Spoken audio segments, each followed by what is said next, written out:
is LBC from Global, leading Britain's conversation with Nick Ferrari at breakfast. Ring Rees Mogg. Put your calls to Jacob Rees Mogg now. 0345 6060 973. This is LBC. Good morning to you. 3 minutes after 9 on Monday, October the 15th. Now, roughly every other Monday, I get up in the morning with joy in my heart and a spring in my step because I know I'm going to be meeting Jacob Rees Mogg, who's coming in to take your calls. But it was an even mightier spring in my step and a heart almost bursting with joy as I studied this morning headlines, because I thought, apart from perhaps Theresa May or Michel Barnier or Jean-Claude Juncker, if he's off the brandy, who better could I have in to talk about exactly what's going on than Jacob Rees Mogg? So before I introduce him to you, let me just run through some of the headlines. I must start with the Times, of course. Brexit talks break up amid impasse over Irish border. The Guardian, setback for May as Irish border issue derails Brexit deal talks. The Telegraph, there's the word again, May puts brakes on customs union deal. The Express, half of Cabinet in threat to quit over Brexit. Jacob Rees Mogg, you chair the all-important ERG. What the heck is going on? Good to see you as ever. Well, thank you. It's always good to see you. And as I said when I arrived, it was a delight to see a very large poster of you on the side of the A4 as people come into central London. I think there should be more of these. Well, we'll split the next one. You and I will get... Actually, perhaps not, Jacob. We'll see how that goes. I might do a station a great disservice there. It's absolutely the crunch point for the negotiations, and there are three remaining issues. Ireland is one of them, the money is the other, and the customs union is the third. Now, what seems to have been happening is that the government was essentially giving in on the issue of the customs union and of the money. So not having strings attached to the money, paying £40 billion without knowing what we get. On the customs union, it looked as if the government was heading towards a situation where we could have been perpetually in a customs union without any say over how it was run. But the third issue, the government seems to have shown some backbone, and that's over the border between the Republic of Ireland and the United Kingdom, and that the EU wanted a backstop that would have turned Northern Ireland into a colony of the European Union. And thanks in part to being reliant on her majority, Mrs May, reliant on her majority on the DUP, the Prime Minister has said no to that, and that seems to be where we are, and we'll see what happens over the next 48 hours. How key is the next 48 hours? I think the next 48 hours is very important. It's important both in terms of the type of deal under which we leave. That if after 48 hours the Chequers / near Norway style approach is not working, that is to say, pretty close integration, maintaining EU rules and things like that, it is stymied by the Irish question, then there will either be an opportunity for the government to say we must then move to a Canada-style deal, or we'll be heading towards no deal, no withdrawal agreement and leaving on World Trade Organization terms. There's also an issue in terms of parliamentary numbers, that it's become increasingly clear that the government would not get a majority in Parliament for a deal that spent £40 billion for nothing, or left us perpetually in a customs union. So it needs the government to move, and it may be that the EU's intransigence is actually helping the government to reposition itself. Lastly, before we go to the calls, this leaders' summit in a couple of days, it's pointless now, isn't it? Not necessarily. The question has always been who runs the European Union, and the Commission, because it's there on a daily basis, has the lion's share of influence on routine matters, and has used that very effectively to centralise power.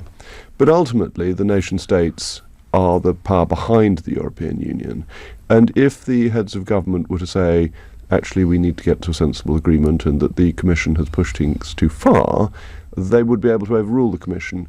But there's no sign of that at the moment, and a number of the key leaders, particularly Angela Merkel, are distracted by other things, and she's just had a terrible election result in Actually, I will actually go to that. I was going to ask you about Bavaria. Where does that leave Germany, actually? Never mind Angela Merkel. Well, it certainly leaves Mrs Merkel's position considerably weakened. Her political authority is in a state of decline, and when politicians find their political authority is declining, it becomes incrementally harder to do things and to achieve things. It also means that the Chancellor of Germany is bound to be focused on German issues rather than on European issues. What it does for Germany more broadly is a reminder of how difficult it is to force things upon nations in an undemocratic way. That they end up moving to extremes if that's what you try to do. Is there a chance, and perhaps that some of the European leaders will think, hang on a moment, we're possibly spending too much time on this Brexit. We've got issues in Austria, we've got issues in Hungary, just see what's happened to Angela in Germany, we know what's happening in Italy, we've got Spain. Right, let's get a Brexit deal done and start addressing problems in our own backyard. Surely that moment must be round the corner. You would have thought, and that would push, you would expect, towards a Canada-style deal, because just get it done. Just get it done and move on. That's basically off the shelf. That's there to be done. It's fairly straightforward. But you're quite right. And President Macron's poll ratings are even lower than former President Hollande's. I mean, that's not a great position to be in. Yeah, I'd forgotten him. Right, let's get to the calls. Hopefully I'll grab another minute with you along the way. Brian is in Stockton-on-Tees, and you're through to Jacob Rees Mogg. Good morning to you, Brian. Yeah, good morning. Good to talk to you. Thank you, sir. What's your point? Your question, rather. My question was to Jacob. How long can you keep still backing Theresa May as Prime Minister if she keeps saying the only deal on the table is Chequers? Well, thank you, Brian. I mean, it's a very pertinent question, and I've consistently said that it's about changing the policy, not the individual. I think we have to wait and see what... No, she won't change the policy, as Brian says, Mr. Rees Mogg. But the policy may have to be changed regardless. That's why it's right to be patient. You see, the policy hasn't worked, that the policy isn't acceptable to the European Union. It's not going to get through the House of Commons. So I think the pressure to move the policy on is very considerable, and that the policy of Chequers will not be the basis on which we leave the European Union. And as in other areas, I have considerable confidence in the Prime Minister. I'm very happy to carry on supporting her. But if Brian, your point is, at what point, presumably, as you said, will Mr. Rees Mogg say we have to... How much longer do you give her, yeah, you won't. She hasn't changed the policy, i.e. we must change the person. Mr. Rees Mogg. She said, Nick, it's the only thing she has on the table, apart from no deal. But to be fair to somebody in a negotiation, you have to say that what you're offering is the only thing on the table. You can't say, oh, and by the way, I've got lots of other things up my sleeve just in case. So I think... Jacob, it's going for no deal, isn't it? You just said it won't pass the government, very unlikely. That is no deal. I think the government's approach to Chequers has increased the likelihood of having no withdrawal agreement. I think that's absolutely right. But no deal is nothing to be frightened of. So if the alternative is Chequers or leaving without a withdrawal agreement... The thing is now, Jacob, she has to sort it out now with the Cabinet, get the Cabinet back in line to continue, right, to stop more people leaving out the Cabinet. Yes, that must be right. The Prime Minister would be very weakened if any Cabinet Minister resigned. That's clearly true. Jacob? Do you agree with this? Last point, Brian. She's on a third one, isn't she? She can't go doing this again. You know... Anything, when she goes to the EU now, she has to get it passed by a cabinet and the DUP. Otherwise, she is toast, isn't she? Well, I wouldn't say she's toast, even at breakfast time. I think the issue is, where you're right, is that the Prime Minister cannot afford to lose another Cabinet Minister. She has to maintain a collective responsibility. And that's true of all Prime Ministers. They need to maintain the support of their cabinets. And you're also right that the majority Mrs May has is dependent upon the DUP.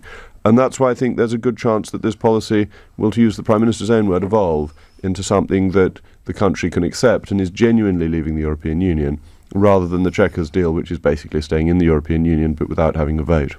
Brian, thank you. You may have caught sight of a piece in one of the papers yesterday, Mr. Rees Mogg, the Sunday Times, in which David Davis, the former Brexit negotiator, suggested that members of the Cabinet could resign if a summit does not produce a result to their liking. It's thought he probably meant Esther McVey, Penny Mordaunt and Andrea Leadsom. Do you agree? I believe in the principle of cabinet government. That is to say, it is not the Prime Minister who decides everything. It is what the Cabinet agrees that is the collective policy of the government. And it's crucial that if members of the Cabinet don't agree with that, they resign. That's always been the case. Cabinet Ministers have to be able to stand up and say, I support government policy. If they don't, they need to leave the government, and that is the historic constitutional position, and that policy is as determined by the Cabinet, not the individual will of the Prime Minister. But you've just said she'd be fatally hold below the water if another Cabinet member left. The Prime Minister cannot afford to lose another Cabinet Minister. I think that is true. But you agree with David Davis saying if they don't like any deal, they should walk? But that's obviously true. That's the basic constitutional position. But therefore, I think the Prime Minister would be wise to get a deal that her Cabinet can support. Chris is in Billinghurst. Go ahead, Chris. Good morning. Good morning, Nick. Morning, Jacob. Morning, sir. Morning, Chris. Well, my question, I'm interested that, given that Theresa May's ruled out a Canada-style deal, and that's because she doesn't believe it solves the Northern Ireland border issue, what proposal can you see that's achievable that would satisfy not only the EU but the whole of the Conservative Party and the wider electorate? Well, Chris, it's not possible, is it? It's a very important question. Why is the Canada deal not popular with the Prime Minister? And I think the reason is twofold. The first, as you rightly say, is the Irish question. The European Research Group, which I chair, has put forward proposals to meet the concerns of the European Union on the integrity of the single market and to show how the border between Northern Ireland and the Republic of Ireland can be at least as good as the EU's other borders with third countries, of which I think there are about 30, to make sure that what goes on there doesn't affect the integrity of the single market, including allowing officials representing the EU, employed technically by member states, to inspect things in the United Kingdom to make sure that companies exporting to the EU met the EU's rules. And that was in an article by Ian Duncan Smith. And the effort there was to try and provide an answer from the EU's point of view. And I think it's a pretty good answer, and certainly the basis for a negotiation to deal with the Irish question. The second point is that the Prime Minister promised frictionless trade on leaving the European Union. And I think that's unrealistic, that we've got to recognise we are leaving the European Union, and therefore the situation will be different. And there is anyway some friction in trade already in relation to VAT returns and different excise duties on particular goods. And the question is to minimise friction, not to have no friction at all, because that was never a realistic proposition. Chris, a response from you? Well, I don't disagree, and I think that's a practical way forward. But the reality is that the deal's off the table. Canada-style deal is not being discussed. It's not acceptable. So my question again is, what's the alternative? What would satisfy the ERG, me as a Leave voter, and the Conservative Party? Canada is on the deal from the EU's point of view. I mean, they've offered the best trade deal they've ever done with any third country, with no tariffs and no quotas. And I think we should welcome that and build on that. So it's only off the table from the Prime Minister's point of view. And I think she'd be well advised to put it on the table, which would be acceptable, as you put it, both to Leave voters and to the ERG. The alternative is we leave without a withdrawal agreement. We have £40 billion extra of taxpayers' money in our pocket. We have some difficulty next March. I think it'd be foolish of me to say that there would be no transition issues. There definitely would be. Whether they're queues at Dover or whatever, there would be some difficulties. But these would be overcome as we would begin to trade with the EU on a perfectly normal world trade basis, and would be an interim stage to a much cleaner and quicker Brexit. It's not an advantage-free proposition. Chris, thank you. Talking about queues at Dover, when you heard, as I'm sure you did last week, that there's suggestions that the M26 could be turned into some sort of giant lorry park, did you A, think, yes, Europe will hear that and they'll realise that we mean business, or B, oh dear God, we're going to have a lorry park in the middle of Kent? Or did you think a bit of both? Well, I think you've got to make preparations for the worst case. That's what wise governments do, and the government should have done it earlier, to be straightforward about it. That you don't expect the worst case to happen, but you need to be ready in case it does. So I think it's intelligent planning. I imagine many of your listeners were very upset to hear that there was a risk to the price of caviar in one of the notes that came out from the government, which seems to be an issue troubling our bureaucrats, that they are fearful that their supplies will be a little bit more expensive. That one passed me by, but it leads me neatly into the subject of food. Are you part of the 2-day, and it's reported in the Times, so it will be true, the 2-day charm offensive that will begin with a series of lunches and dinners for Brexit-backing MPs? I was very kindly invited, but on a day that I couldn't go, I had another engagement. So you won't be attending this attempt to woo you? Look, I've held my views on Brexit for quite a long time. A fine dinner, however great the wine, even if it were the bottle that's just sold for over £500,000, would not change my view on Brexit. It's what you have to swallow after the meal, is it? That's the problem. That's how Andrew Bridgens put it, and I think that's a very good line. It's a nice line, isn't it? Right, let's go to other matters, because you have the ability to put all sorts of questions to Rees Mogg. He's across world affairs as well. And David in Paddington, you're taking us elsewhere in the world, I think. David, good morning. You're on the radio. Good morning, Jacob. As a man who goes to church and is religious, how can you morally justify us profiting by selling arms to Saudi Arabia whilst 18 million people are about to be on the starvation line, the worst humanitarian crisis in this century? In the Yemen, I think you refer, don't you? Yes. Yes. Yemen, of course, yes. OK. Stay on the line, David. Jacob Rees Mogg. David, thank you for the question. Our relationship with Saudi Arabia is one of the hardest issues to deal with in terms of foreign policy, but both morally and practically. The issue we face is, what would it be better or worse if we did not maintain a relationship with Saudi Arabia?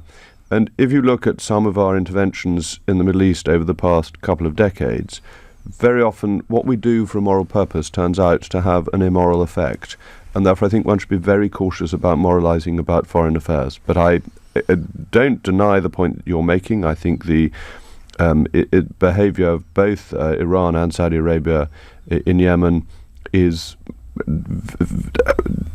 so unbelievably unsavoury, inhumane, as to be a blot on humanity. The question is, how do you best deal with that? How do you stop it without creating further problems in the Middle East? And I think removing ourselves from our close relationship with Saudi Arabia would probably make things worse rather than better. David, a response David? Yes. They are, every single day, they're committing war crimes. They're bombing hospitals, schools. We are profiting from it. We are culpable. Our Foreign Secretary should be in the United Nations banging his fist on the table and demanding a ceasefire, sending a UN force in there. This is 18 million people. You are morally culpable, Jacob. I wish that the Foreign Secretary banging his fist on the table would have any effect at the United Nations. It wouldn't, and that there's no good arguing for a Council of Perfection in an unreal world. We have to deal with the world as it is, and in some occasions that is not a nice place. And I think you're calling for something that you're right to call for, but you're unrealistic in the way you're calling for it. David, thank you. Broadening this out, there is Saudi Arabia today defying threats by the West to retaliate over the disappearance of the journalist Jamal Khashoggi in the consulate in Turkey. What reaction, moving away from the hideous, as you rightly describe it, Yemeni conflict, what reaction should the West be taking as regards what could have happened to that journalist?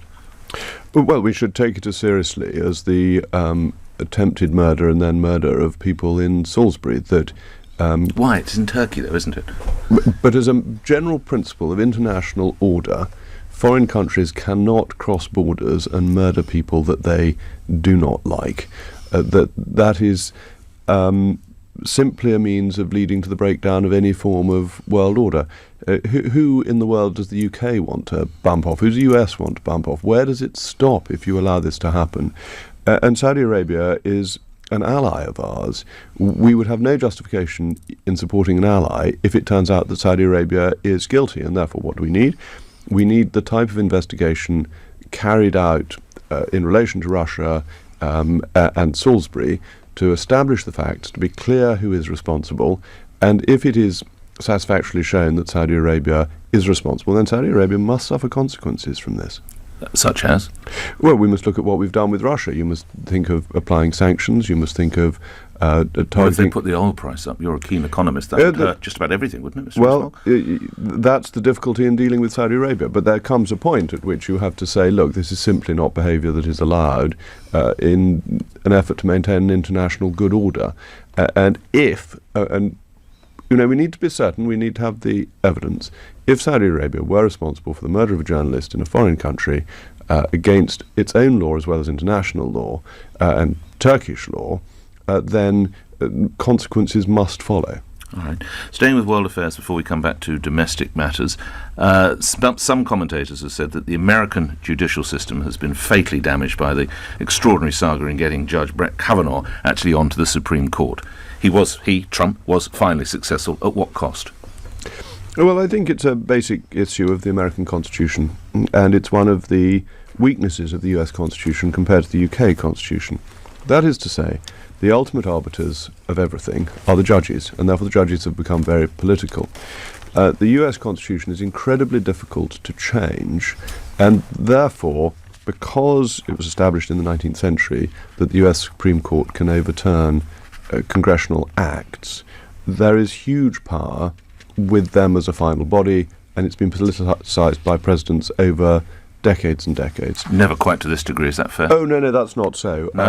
No, if you think of what FDR was trying to do... Okay. In recent memory, though. No, all presidents appoint people who have their political bias, and really interestingly, when George W. Bush became president, the Supreme Court of Florida voted that it should have gone to Al Gore on an entirely Democrat-Republican ticket. They all voted according to the party who had appointed them. And when it got to the Supreme Court, they voted that it should be George W. Bush on exactly the same basis. The Republicans voted for George W. Bush, the Democrats for Al Gore. And so that is their answer to the flaw in our Constitution, which is that an Act of Parliament can change anything at any point, however fundamental. And they have a Constitution that's very hard to change, and therefore an overmighty judiciary. We have a constitution that's very easy to change, but therefore a government can do fundamental things in a 5-year period without any safeguards. And that's the balance that the two countries have each chosen. Lastly on that, accused, and one must believe unfairly, of being a sexual deviant, a gang rapist, all sorts of others, unable to coach his daughter's basketball team as a result. Did you have sympathy for Judge Kavanaugh? I think if the allegations were true, they deserved to be aired. That you never know in these cases who is telling the truth. And when appointing a judge for life, it's reasonable to have the information come out in the public and properly investigated.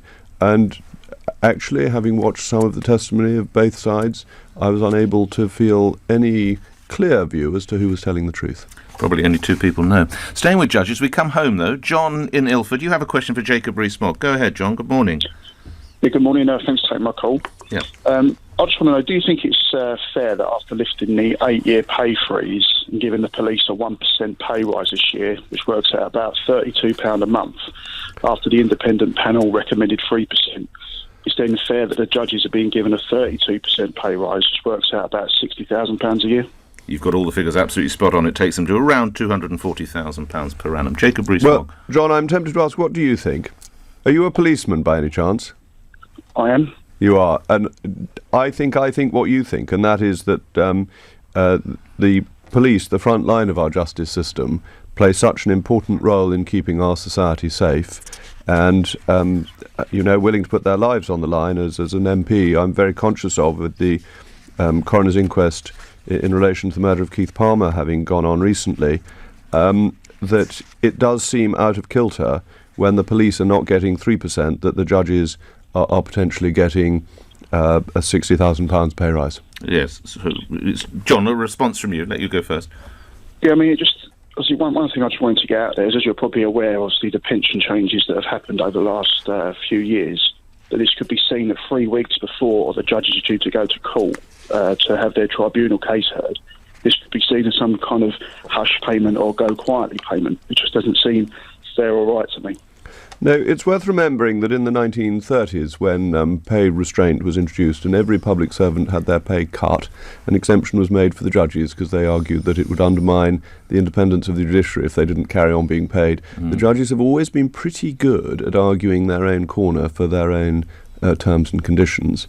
On the other hand, you have to persuade very high-earning barristers that they want to become judges, and if we want to have the best judges that we can have, then we're going to have to pay for them. So it's not entirely an easy answer. It just at the moment seems out of kilter what's happening to other people. John, thank you. Staying with legal matters, it is reported today that Anjem Chowdhury, the convicted hate preacher, will be out at some point this week, and the figure to guard him, to monitor him, to everything else that is required, £2 million a year. Jacob Rees Mogg. Well, you can only put people in prison if they have broken the law, and a law that existed at the time at which they broke it, and they can then only be sentenced in accordance with the provisions of the law, and if their sentence ends, then justice must be carried out. We cannot have arbitrary justice. We've just spoken about Saudi Arabia potentially murdering a journalist in Turkey. If nations have arbitrary justice, then their whole foundation of the rule of law is undermined. And it's very easy to find an individual who's particularly unsavoury. But do we go back up the conveyor belt? Should the terms have been tougher at the time of conviction? Well, there was an opportunity for the Attorney General to appeal against the sentence if he didn't think it was tough enough.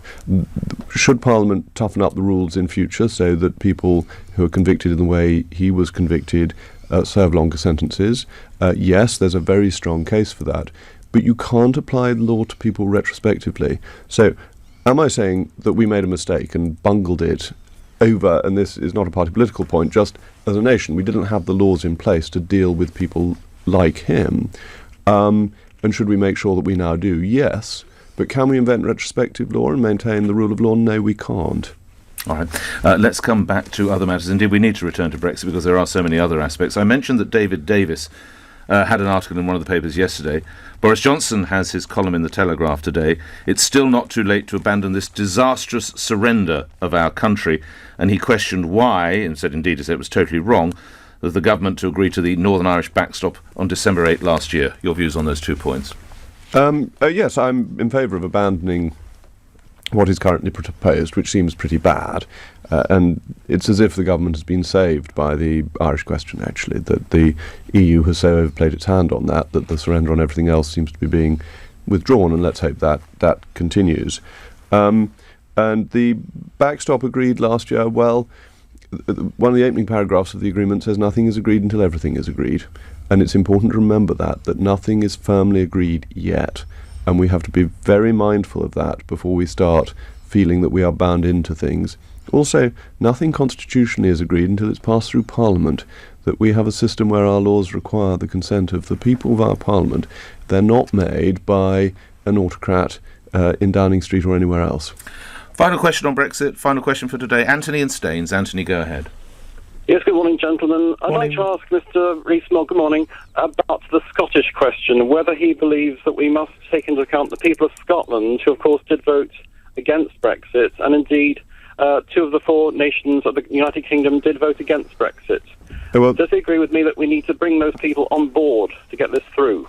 Well, thank you, Anthony. I thought you were going to say the Scottish play when you started with the Scottish question, but it might be a bit early in the morning to discuss that.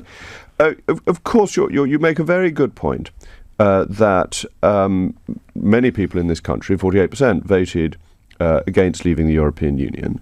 And it's important to remember that although the majority gets its way, it is important to respect the views of the minority. In terms of the Scottish issue, Scotland voted to remain in the United Kingdom not very long before the referendum to leave the European Union. So Scotland had committed to being part of a larger country that then voted to leave. So there's no democratic impropriety in Scotland leaving. And what I think it's important to do is to show the benefits of leaving to the people of Scotland, and some of that may come through, for example, fishing, where most of the fishing waters of the UK are Scottish waters. Getting those quotas back for the United Kingdom could be very helpful to coastal communities in Scotland and begins to be a symbol of how things can improve once we've left. And I was shocked to discover at a rally for Leave Means Leave on Saturday that 92% of the cod fishing quota does not go to the United Kingdom. We only get 8% of it. And there are fish. There are indeed fish.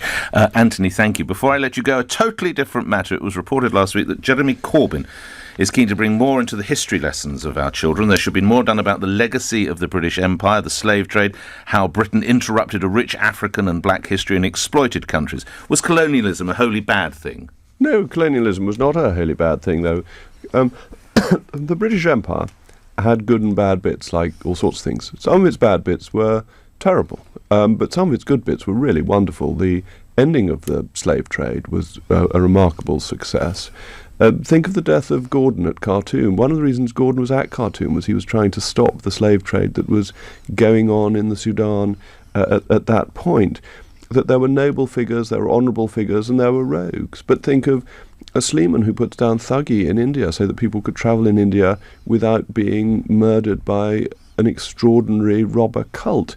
That we did great things in the British Empire, but there are blots on it as well. And that's true of all countries at all times, not just those that have empires, but also of what goes on at home, that there are things that have happened in the UK over the last 100 years, which, looking back on it, people are deeply ashamed. Thank you so much. I'm sorry you won't get to your dinner with the Prime Minister, but I hope whatever the engagement is, It's not with the Prime Minister. It's with the team. Yes. Yeah, but I hope whatever the event is... Had it been with the Prime Minister, I would have cancelled anything else. Of course, but you have rude to say previous no to the Prime engagement. Minister. So you'll say no to the pizza or whatever it was going to be. Who knows? Jacob Rees Mogg, thank you so for much. Conservative MP for North East Somerset, appearing here on LBC. Prince Harry and Meghan are expecting their first child in the spring. Kensington Palace says the Duke and Duchess of Sussex are very happy to announce their news. The couple are in Australia for their first tour since they were married.